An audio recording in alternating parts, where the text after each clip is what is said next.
आप जो पीड़ित है वो हमारे समर्थन को एक्सेप्ट करें या ना करें।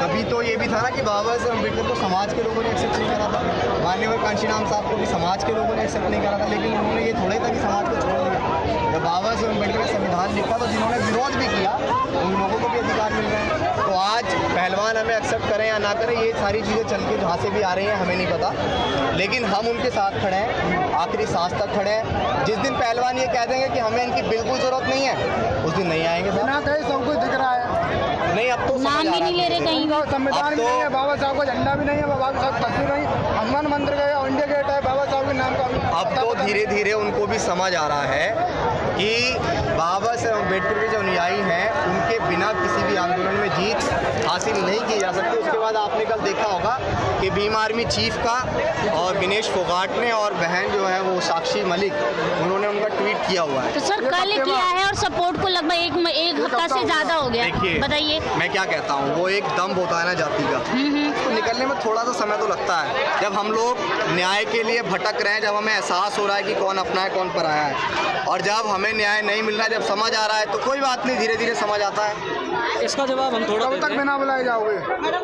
कब तक बिना बुलाए जाने वाले हैं? मैं ये सुनिए, आपका सवाल है और हम इसको कहेंगे भी आपके लिए। मैं ये कहता हूँ कि जब हम ये बात करते हैं कि इस देश पे रहने वाला SC ST OBC माइनॉरिटी वो समाज बहुजन समाज का हिस्सा है, तो यार अगर वो नहीं समझ रहा है, वो आपने RSS का एक कैडर देखा, RSS का कैडर का क्या होता है, RSS आपके दरवाजे पे एक दिन जाएगी, आप उसको धुतकार के भगा दो, दूसरे दिन जाएगी धुतकार के भगा दो, वो 10 दिन आपके घर जाएगी, 10वें दिन आप उसको एक्सेप्ट कर लेंगे।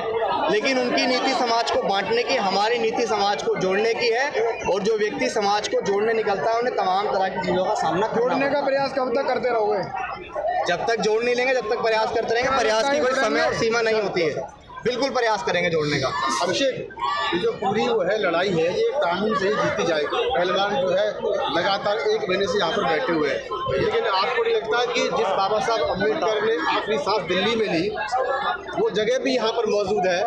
पहलवान जो है धार्मिक जगहों पर पहुँच गए हैं, लेकिन वहाँ तक नहीं पहुँचे, इसके पीछे आप क्या वजह मानते हैं? देखिए वजह मैंने आपको बताया, मैं सीधा डायरेक्ट तौर पे की यहाँ पर एक कॉपी भी नहीं आज, मैं सीधा तौर पे एलिगेशन नहीं लगाऊंगा, लेकिन हाँ मैं ये ज़रूर कहूँगा कि मैंने आपको बताया ना कि जो जातीय दम है वो कहीं ना कहीं दिमाग से नहीं निकलता। हालांकि बाबा साहब अम्बेडकर जो है वो किसी एक जाति के महापुरुष थोड़ा ही थे, उन्होंने तो देश में संविधान लिख के समूचे भारत को एक ऐसा संविधान दिया जिसकी वजह से खासकर महिलाएँ, वो तो किसी भी जाति या धर्म में उन्हें जो अधिकार मिल रहे हैं वो बाबा साहब के कॉन्स्टिट्यूशन की वजह से मिल रहे हैं।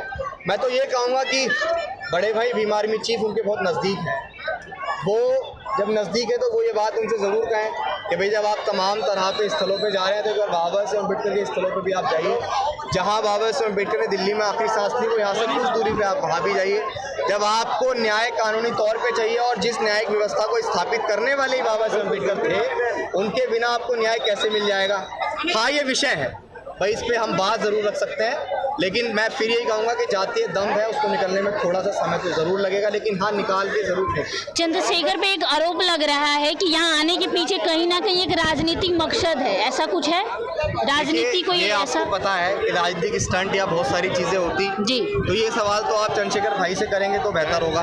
मैं तो इस बारे में ना आरोप लगाऊंगा ना प्रत्यारोप करूंगा। मैं एक सामाजिक व्यक्ति हूँ, आप जितना भी सवाल सामाजिक रूप से मुझसे पूछ सकते हैं पूछिए, पॉलिटिकल मुद्दे पे मैं कोई सवाल आपसे ना एक आपने जंग छेड़ रखी जो कि पॉलिटिक्स से जुड़ी हुई है, बहन जी और चंद्रशेखर को एक करने की, क्या लग रहा है कब तक सफल हो पाओगे?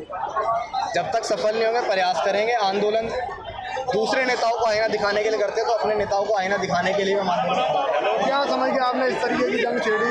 देखिए समझने वाली बात तो ऐसी है कि 2024 में लोकसभा का इलेक्शन है, 2007 में 6 में माननीय कांशीराम साहब हमें छोड़कर गए थे, 7 में आखिरी बार 206 सीटों के साथ हमने बहुमत के साथ सरकार बनाई, उसके बाद अगली बार हमें 80 सीट मिली, उसके बाद हमें 19 सीटें मिली, और आज 1 सीट पे सिमट के हमारा वो आंदोलन रह गया है। इसमें हम हमेशा ये कहते रहे, मैं किसी पे आरोप नहीं लगा रहा हूँ, माननीय बहन जी हमारे लिए कितनी सर्वोपरि हैं, इस बात को मैं कोई सर्टिफिकेट लेके नहीं घूमूंगा, वो मैं अच्छी तरीके से जानता हूँ मेरे लिए कितनी सर्वोपरि है। लेकिन वर्तमान समय में जो बहुजन समाज की और खासकर दलित समुदाय की जो राजनीति है वो पतन की ओर है, इसमें कोई दो राय नहीं है, और उस राजनीति जो पतन की ओर है वो बिल्कुल ध्वस्त ना हो जाए, मिट्टी में ना मिल जाए, इसलिए हमने ट्विटर के थ्रू एक ये कैंपेन चलाया, एक ट्वीट किया था कि जो माननीय बहन जी और भाई चंद्रशेखर आज़ाद के बीच जो दूरियां हैं, उनका सबसे बड़ा कारण वो लोग भी हैं जो सुबह से लेकर शाम तक बस इन दोनों के बीच आलोचनाएं करते रहते हैं, एक दूसरे का पक्ष रखते हुए एक दूसरे की बुराइयां करते रहते हैं।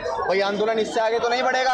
आंदोलन इससे आगे बढ़ेगा कि समाज में जितने भी छोटे बड़े नेता हैं वो तमाम लोग एक पटरे पे आएँ, एक पटरे पे आके 2024 का जो इलेक्शन है उसको लड़ें। मैं ये नहीं कहूँगा कि आप गठबंधन करो, मैं ये नहीं कहूँगा कि आप पार्टी का विलय करो। भाई नेता आप हो, समाज में कार्यकर्ता है, नेता आप हो, आप ऐसी रणनीति बनाओ कि आप साथ भी आ जाओ, ना कोई ऐसा कुछ बड़ा जो है कदम उठाना पड़े। लेकिन यार समाज जो है वो बिखर जाएगा, वो टूट जाएगा।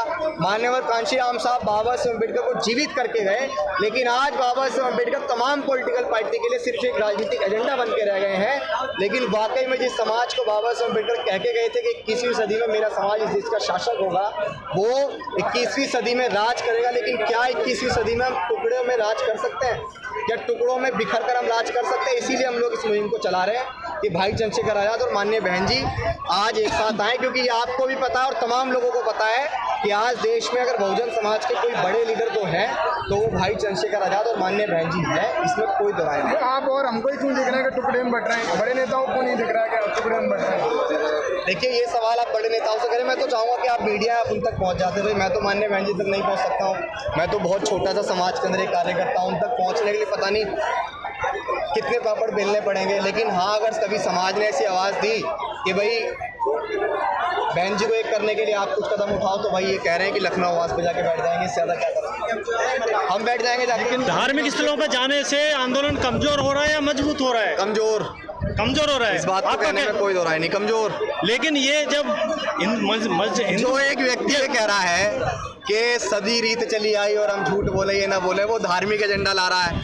आप भी धार्मिक एजेंडा लेके आ रहे हो, तो यार धार्मिक एजेंडा थोड़ी, ये लड़ाई मनु के विधान से नहीं, भारत के संविधान नहीं, बात यही है ना कि हनुमान की ये लड़ाई भारत के संविधान से जीती जाएगी। न्याय मिलेगा या संविधान को, भारत के संविधान से न्याय मिलेगा। मैं ये कह रहा हूँ कि ये पहलवान है, आज तक मट्टी में रहे और उसके बाद इन्होंने कभी भी ये दम नहीं देखा। आज ये दम को देख रहे हैं, धीरे धीरे समझ जाएंगे। इन्हें ये लगा कि वो संगठन, जो संगठन बहन बेटियों का समर्थन करता है, लेकिन उन्हें ये नहीं पता था कि संगठन हमेशा समर्थन जाति पंथ समुदाय देखकर करता है। इन्हें लगा कि अगर हम हनुमान मंदिर और तमाम जगह जाएंगे तो वो भाजपा, वो आरएसएस के जो संगठन है वो भी हमारे साथ आएंगे, लेकिन वो नहीं आएंगे। जिस विचारधारा से ये लड़ रहे हैं वही विचारधारा के ये लोग हैं। जिस विचारधारा जो है यार, हम भी उसी विचारधारा के थे कभी, लेकिन जब हमारे माँ बापों ने और हमें ये पता लगा कि भाई बाबा साहब अम्बेडकर ने हमारे लिए क्या किया, तब हम अम्बेडकरवादी विचारधारा पे गए। वरना कभी हमारे जो हमारे घर की बड़ी लेडी से थी, बड़े थे, बुजुर्ग थे, वो भी तो कहीं ना कहीं मनु के विधान को ही मान रहे थे। लेकिन अब धीरे धीरे समझ रहे हैं, नहीं जाता है कोई वहाँ। लेकिन हाँ, आप हनुमान मंदिर और तमाम जगह तमाम चीज़ों पे जाके उस धर्म को अपने ऊपर हावी कर रहे हैं, और हावी करके आप इस लड़ाई को नहीं जीत सकते। लड़ाई भारत के संविधान से जीती जाएगी, लड़ाई आप कानूनी तौर पे जीत सकते हैं। न्यायिक व्यवस्था बनाने वाले बाबा साहब अम्बेडकर थे, उनके दिखाए रास्ते पे चल के आप इस लड़ाई को जीत सकते हैं। आप भाईचारा बना रहे हैं समाज में, आप क्या उम्मीद करते हैं कि आपके प्रति भी उदारता बढ़ती जाएगी भविष्य में? देखिए, बाबा साहब अम्बेडकर, मान्यवर कांशीराम साहब, ज्योतिबा फूले, पेरियार, लय सिंह यादव, जितने भी ये महापुरुष थे, ये सब लोग एकता बनाते बनाते गए ना, जब भी तो हमारे जैसे और इन जैसे नौजवान खड़े हुए ना। तो आज हम प्रयास करेंगे, ये समाज की एक कुरीति और भारत का एक कड़वा सच है जाति, जो शायद ही कभी जा पाएगी।